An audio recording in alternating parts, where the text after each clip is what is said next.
जिंदाबाद जिंदाबाद जिंदाबाद। अब मेरा नाम Arvind Kumar, track maintainer first keyman के पद पर कार्यरत हूँ। गैंग संख्या 60 BS। मैं अपना कीमैनी का कार्य करने के बाद में एक्सेल ऑयल वगैरह लेने के लिए अपने मेट के द्वारा मतलब आज्ञा से मैं अपने ऑफिस में जा रहा था, बदायूं ऑफिस में। तो करतौली हाल्ट से मैं चढ़ा था करतौली हाल्ट से। तो हमारे लिए मकरंदपुर के आसपास जो है मकरंदपुर नहीं, घटपुरी नहीं, मल्लन नगर, हाँ मल्लन नगर जो है हमारे लिए TT महोदय जी मिल गए। हमने उन्हें देख के नमस्ते किया। नमस्ते के बाद में वो हम फुल ड्रेस में थे, पहचान तो पहले ही गए थे। फिर बोले कि ठीक है, बोले कहाँ के स्टाफ हो?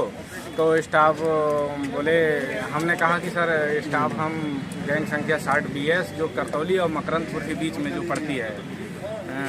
तो बोले कि ठीक है, अच्छा ये बताओ कि बोट वगैरह कहाँ पड़े हैं अपने, मतलब इज्जत नगर में पड़े हैं या फिर बदायूं में पड़े हैं? तो हमने कहा कि सर हमारे तो बदायूं में पड़े हैं। तो मतलब व्यक्तिगत रूप से पूछ रहे थे। तो फिर उन्होंने फिर ये भी पूछा हमसे मतलब कि आपने वोट कहाँ दिए हैं? तो हमने कह दिया कि सर हम उसको कुर्सी को वोट दिए हैं।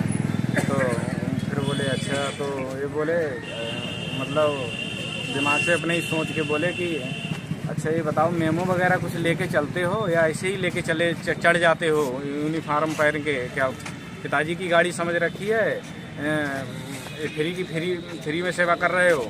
तो हमने सर कैसी बातें कर रहे हो, जो हमारा तो अक्सर आना जाना होता है, हम रेल के कार्य से अक्सर चलते रहते हैं।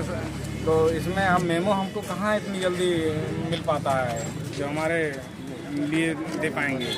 तो हमने कहा, वो बोले कि अच्छा, तो बोले आई कार्ड वगैरह दिखाओ। तो हमने आई कार्ड सर मोबाइल में दिखा दिया हमने उनके लिए। फिर वो माने नहीं। फिर इसके बाद में हमने मेट साहब के लिए अपने फ़ोन कर दिया। तो मेट साहब से उन्होंने बात करा, मैंने अपने मेट साहब से बात करवाई। तो मेट साहब से उन्होंने बात की, फिर भी नहीं माने। तो हमारे मेट साहब ने ये कह दिया कि अपने इंचार्ज साहब के लिए फ़ोन लगा करके उन्हें दे दीजिए। तो हम इंचार्ज साहब के लिए फ़ोन लगा करके उनके लिए मतलब देने के लिए थे। तो वैसे ही उन्होंने पहले ही अपने मोबाइल से उन्होंने डायल कर लिया हमारे साथ पिटोलाई साहब। उन्हीं से बात की और फिर भी बोले नहीं माने। मतलब उन्होंने उनसे शिकायत की, बोले देख लो सिस्टम में चलाओ इनको। बहुत अपने मतलब कान पे बात कर रहे थे। इसके बाद में उन्होंने फ़ोन काटने के बाद में बोले कि चलो तुम ये खेल समझ रहे हो, ऐसे चल देते हो, गाड़ी लगातार चल रही है। और बोले कि चलो तुम्हें RPF में रगड़ेंगे और तुम्हारे लिए सब ध्यान दिला देंगे कि कैसे करके मतलब यात्रा की जाती है। फिर मैंने कहा सर प्लीज़ मान जाओ। जैसे ही मैं उनके लिए जैकेट पे हाथ लगाया, ऐसे मैंने सर प्लीज़ मान जाओ। तो उन्होंने ऐसे ही मेरे लिए धक्का दिया ऐसे के गेट पे। मैं गेट पे सब यात्रियों की वजह से बच गया। वहाँ जो पैसेंजर खड़े थे ना, मैं नीचे आ जाता सर। वो मतलब फिर बोले तो मतलब जो है फिर वहाँ चलते गए। इसके बाद में भी वो RPF में ले जाने के लिए कहते रहे। तो फिर इसके बाद में वो बाहर निकल गए 1 नंबर प्लेटफार्म की तरफ। फिर पीछे से पैसेंजर निकला है, वो आया था यहाँ पे DRM साहब से मिलने। अपनी बात इनकी रखी गई है कि हमारे कर्मचारियों को ऐसे प्रताड़ित न किया जाए। आए दिन हम लोग हमारे ट्रैकमैनों के साथ ऐसा होता है। यही घटना एक बार जारी हुई है, इससे आगे इससे पहले भी 1-2 बार हुआ है।